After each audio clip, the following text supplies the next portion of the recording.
amis, comment allez-vous? Moi, j'espère que tout va bien chez vous, que vous passez de bons moments, que vous avez de bonnes lectures.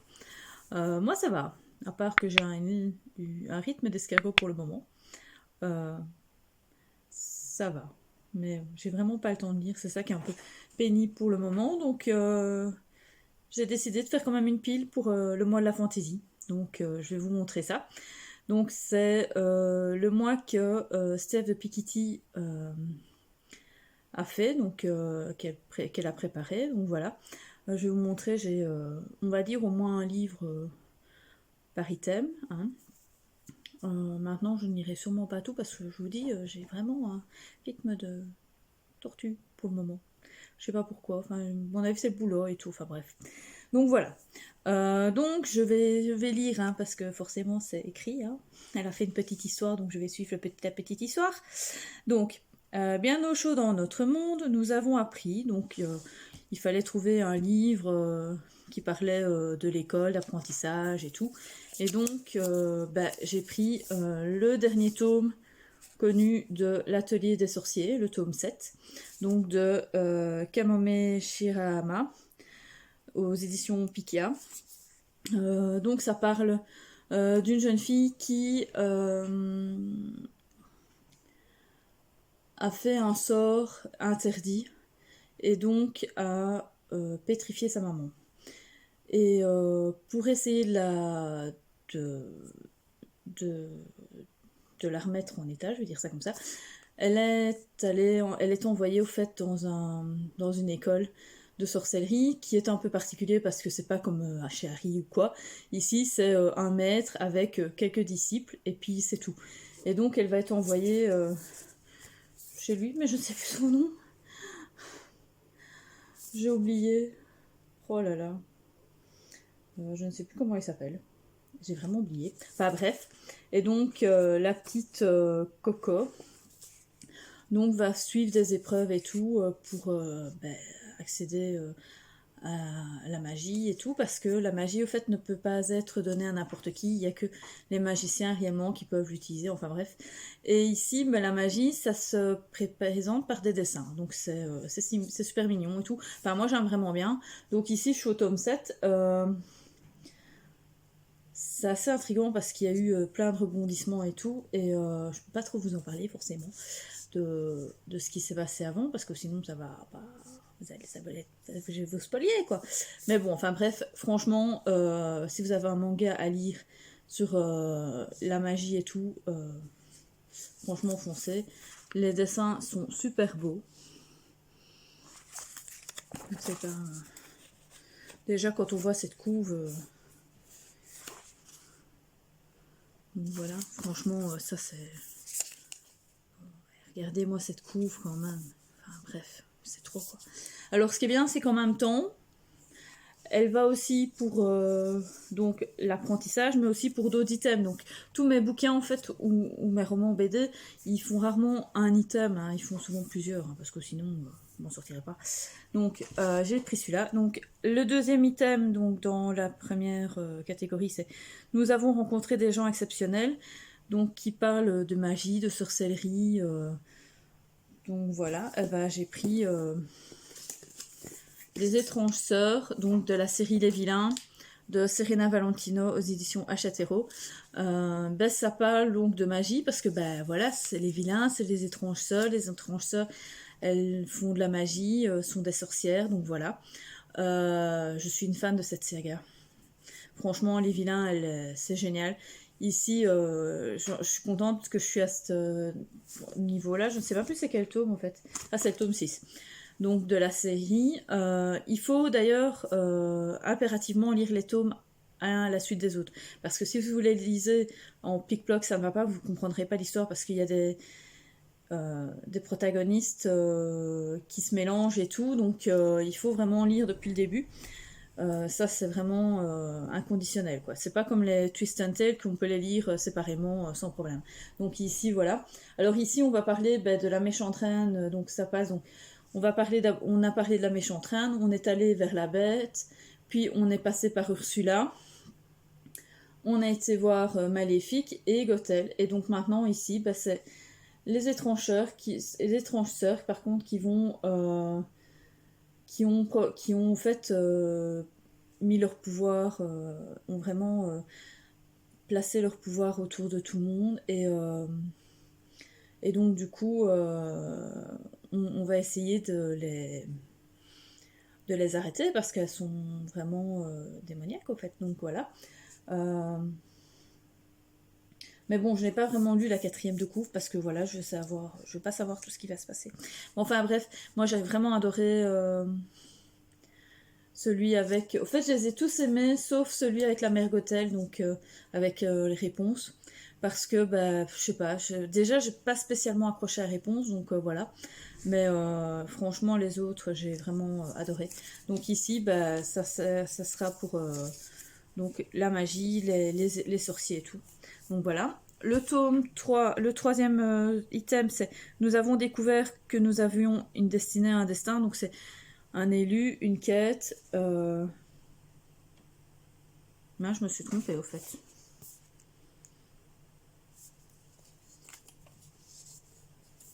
C'était pas ça. Enfin bref, c'est pas grave. Parce que j'ai mis. Au fait, pour le 2, j'avais mis, mais comme quoi il peut se mettre aussi. Hein. Donc il y a aussi celui-ci aussi pour la magie. Donc créature fantastique, le tome 3 chez Kumiku de Kazaya. Donc ça parle au fait des créatures fantastiques.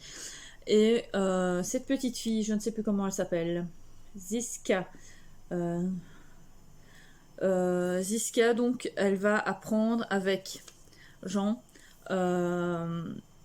le métier entre guillemets de vétérinaire, mais pour créatures fantastiques.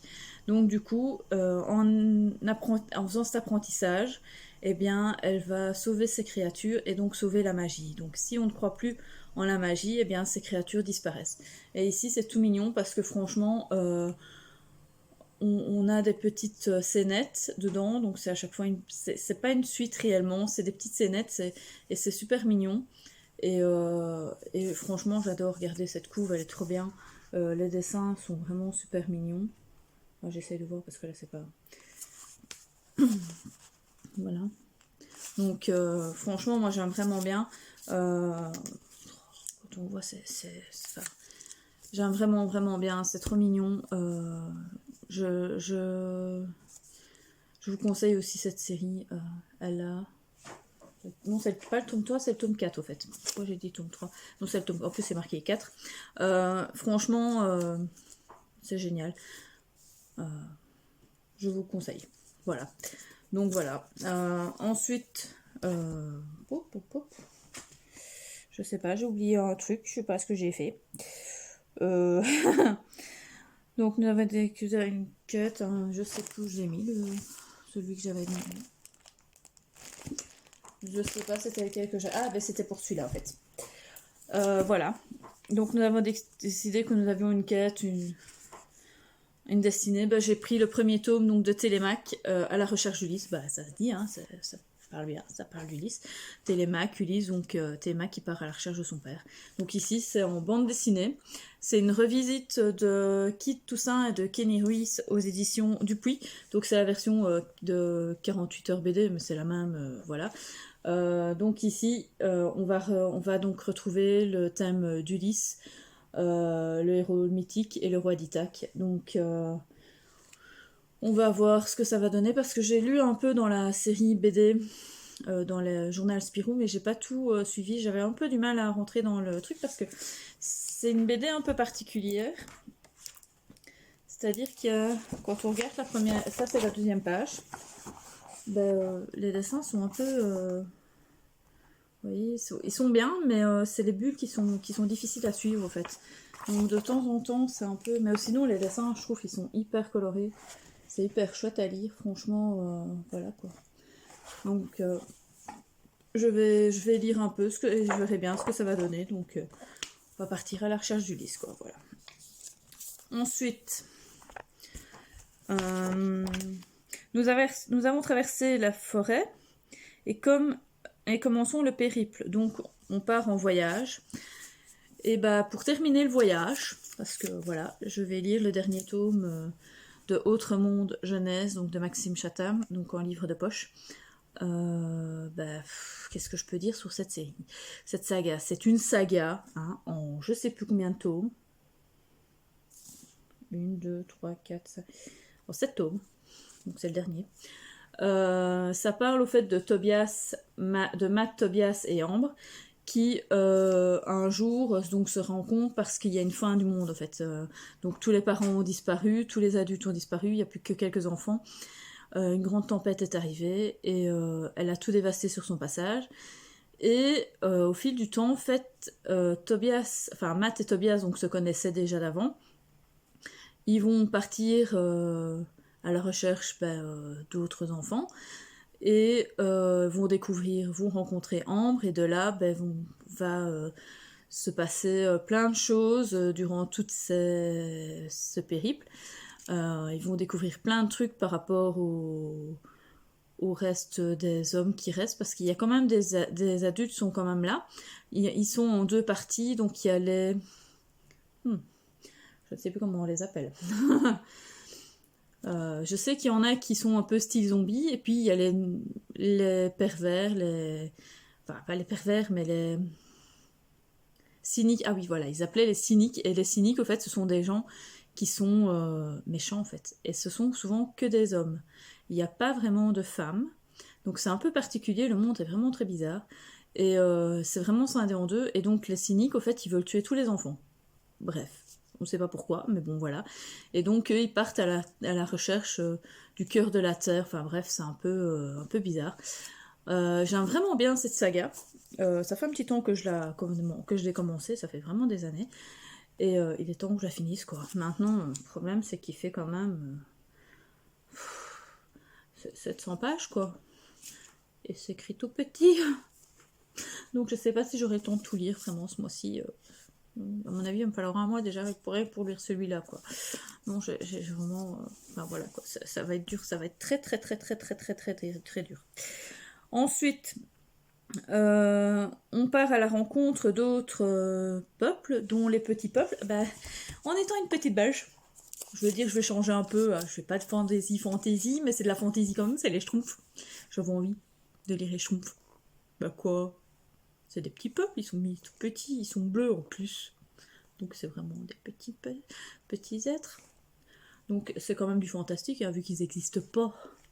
Donc ici, j'ai pris le tome, je sais pas combien, c'est le tome, j'en sais rien combien.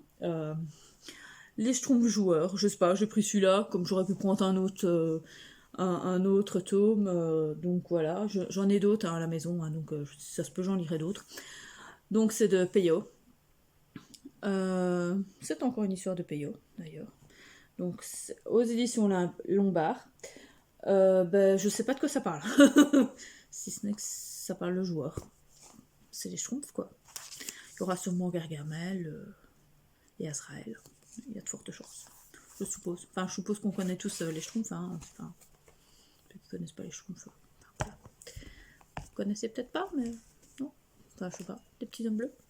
La Schtroumpf, là. Non, enfin bref. Après, on va faire un petit défi. On va sauter à cloche-pied. Et moi, mon défi, comme je ne sais pas lire en anglais, je vais pas me casser la tête à lire en anglais. Hein, je me suis dit, il y a eu les 3 premiers tomes de la nouvelle saga. Nouvelle réécriture. Enfin bref, je sais pas comment on peut appeler ça. De Buffy contre les vampires. Donc, en comics, Buffy contre les vampires. Je me suis dit... En plus, c'est quand même écrit par Joss Whedon, donc c'est pas la suite, c'est au fait une revisite de Buffy contre les vampires, mais à notre époque. Donc, vu que Buffy a été fait dans les années 90, il y a quand même 30 ans. Hein. Ça change beaucoup. Maintenant, il y a les smartphones. Avant, il n'y avait pas les smartphones. Hein. Donc ici, c'est dessiné et colorié par Jordi Belair et David Lopez. Donc c'est aux éditions Panini Comics. Donc ça c'est le premier tome en fait. Donc c'est L'enfer du lycée. Le deuxième tome c'est Vampire un jour. Et le troisième tome En dessous de toi. Je sais pas. Enfin, j'en sais pas plus, je sais que ça parle de vampires, de Buffy Summers, et d'Angel, et de Spike, et que, ben, voilà. Donc ici, je vois qu'au fait, la dessinatrice, c'est toujours Jordie Bellaire, mais que... Non, scénariste plutôt, Jordie Bellaire, mais que le scénariste, il change, au fait. Donc ici, il y a David Lopez, ici, c'est Dan Mora, et donc là... Et là aussi, c'est David Lopez. Donc je ne sais pas ce que ça va donner. Moi, en tout cas, point de vue couve, j'aime encore bien. Franchement, c'est génial. Là, donc, c'est les premiers... Les planches sont vraiment pas mal. Moi, j'aime vraiment bien. Donc ici, ils ont quand même repris un peu les traits bon, de nos héros qu'on connaît en film. Hein, donc voilà. Donc voilà, moi étant fan de Buffy, ben Buffy toujours. Hein. Buffy, c'est Buffy quoi. Donc voilà, je vais essayer de lire ça. Comme ça me fera 3 comics en moins parce que des comics, j'en ai tout par là, tout ça là-bas. Vous voyez pas, là c'est tous les Spider-Man. Tous les Spider-Man. Puis il y a tous les... Là vous voyez pas, mais il y a tous les Batman. Ah oups. C'était un peu loin. Enfin bref. Donc du coup, voilà. Mon défi, c'est de lire ces 3... Ça devrait être faisable hein, quand même, je pense. Bref, on finit en survolant, la fin en survolant, donc il fallait des créatures qui volent. Ben, on a pensé aux dragons. Pour Steph, c'est des dragons. Bah, pour moi aussi, hein, c'est des dragons. Donc j'ai choisi le dernier dragon sur Terre de Eowyn Colfer aux éditions Pygmalion. J'adore cette couve. Regardez, elle fait peau de dragon quoi. Et le pire c'est que j'en ai pas entendu parler du tout de ce Donc Eowyn Colfer en fait, c'est lui qui a fait la série. Oh purée, j'ai oublié maintenant. Artemis Fall. Donc c'est chouette quoi, c'est fort jeunesse mais c'est mignon comme série. Donc c'était un jeune garçon qui voulait absolument, qui était milliardaire et qui voulait absolument trouver le monde des fées et pouvoir prendre leur technologie et tout. Enfin bref. Donc ici, bah, je me suis dit, je sais pas si c'est une saga, si c'est un one shot, j'en sais rien du tout en fait.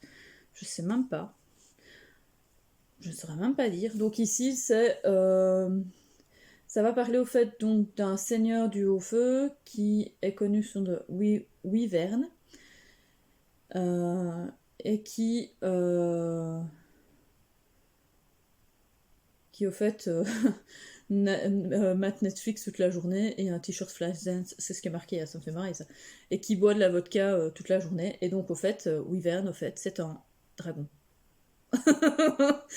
Donc voilà, enfin c'est assez marrant, donc je sais pas ce que ça va être comme truc, je sais pas du tout où ça va nous mener, mais j'ai envie de lire quoi, j'ai envie de savoir, voilà.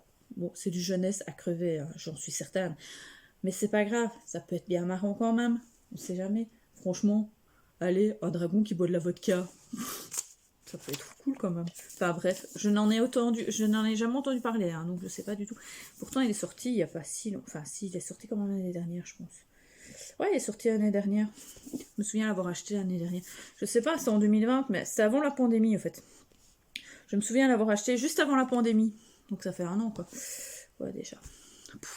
Bref. Ensuite, on va dans la 3e catégorie, et c'est vers d'autres contrées. On part pour y trouver l'amour.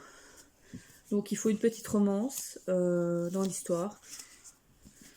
J'ai ça depuis aussi 1 an, Sorcery of Thorn, de Margaret Rogerson aux éditions Big Bang. Je suppose qu'il y a quand même une petite romance, hein, vu que c'est quand même un truc young adulte. Donc voilà, je sais pas du tout de quoi ça parle. Je sais bien que ça parlait de livres. Et que les livres étaient magiques et que quand on les lisait, ils donnaient du pouvoir, donc voilà. Maintenant, je ne sais pas du tout. Ça parle aussi d'une école, enfin bref.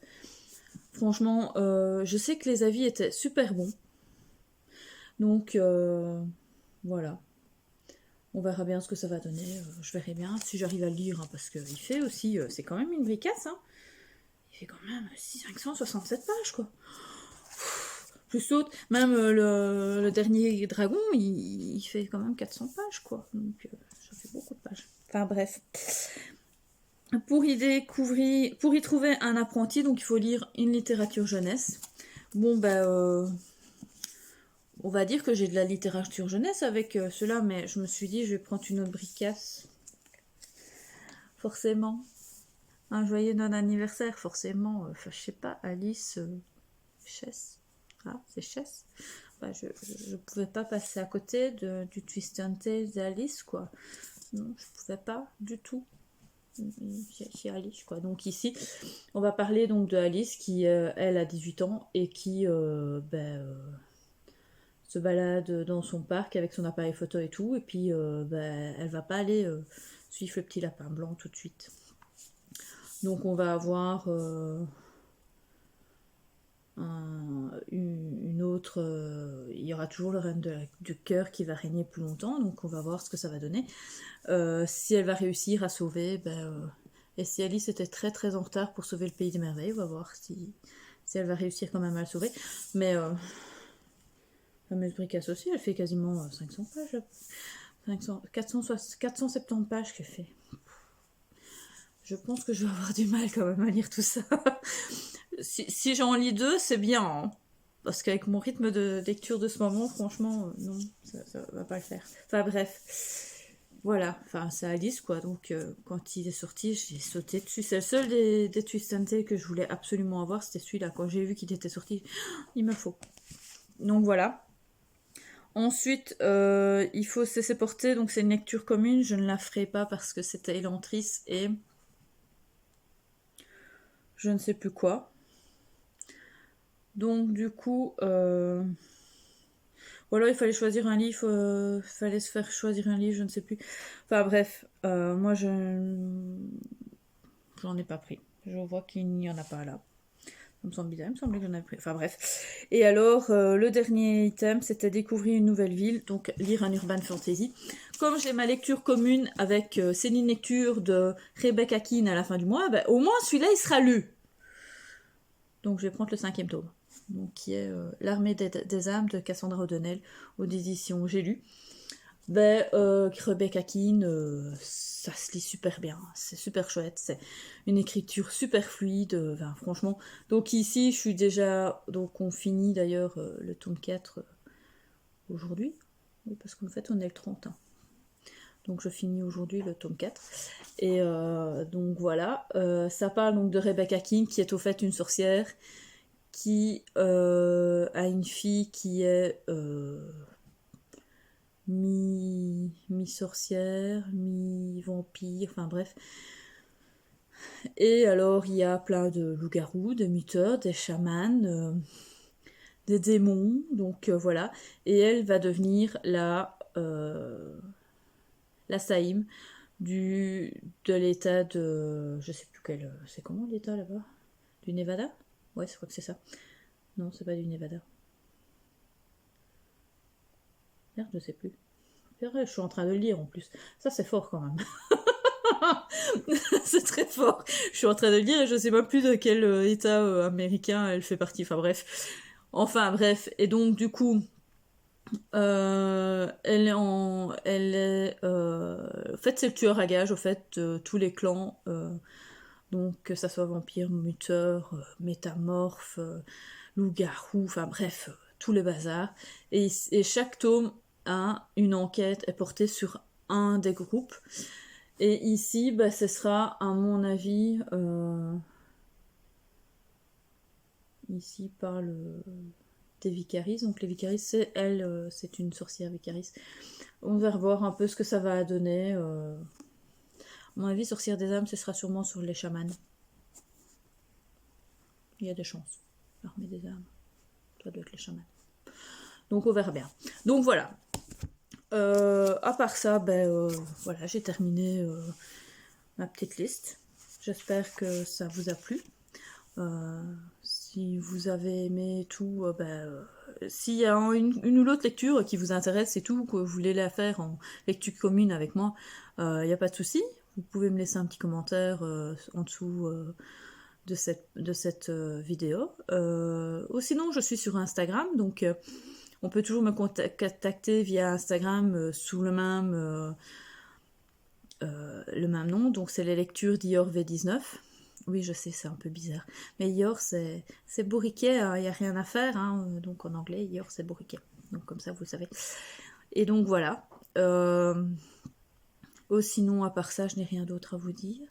J'espère que cette petite vidéo vous aura plu, que il y a des livres qui vous intéressent ou des lectures que vous aimeriez que je vous explique plus, enfin que je vous donne mon avis ou quoi. Enfin bref, si vous avez aimé cette vidéo, ben, un petit pouce bleu, un petit commentaire, enfin bref. Abonnez-vous quoi. Abonnez-vous. Salut!